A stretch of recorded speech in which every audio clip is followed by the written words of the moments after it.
Could you now tell us which is considered to be the most serious and sinful act which invalidates the fast? The act which is the most sinful and most serious amongst all of them which invalidates the fast, it is sexual intercourse.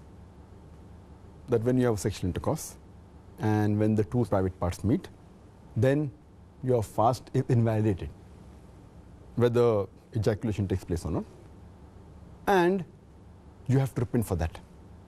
You have to complete the fast for that day and you have to make it up later, and you have to pay a penalty, that's kafara, according to the Sahih Hadith in which a beloved Prophet said.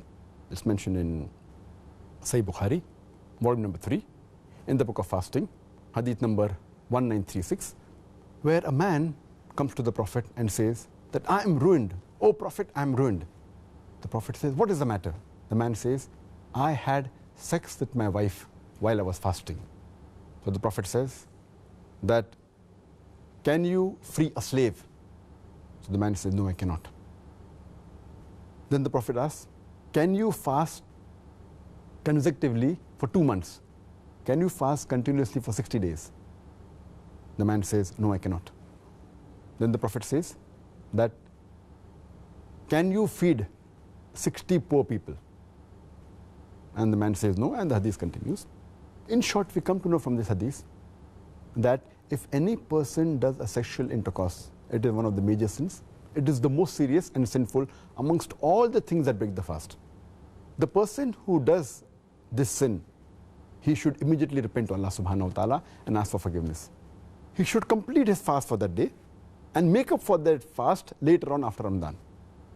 And he has to pay a penalty, and the penalty we come to know from this hadith is that he either frees a slave if he can, if he does not have the money to free the slave, or he cannot find a slave to free, then he should fast for 2 consecutive months.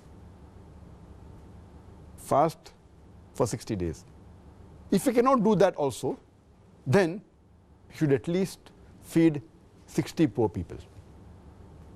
And these are the 3 options that have been given for a person to pay as a penalty, as a kafara. But if a person can do the first thing, he should not jump to the second or the third.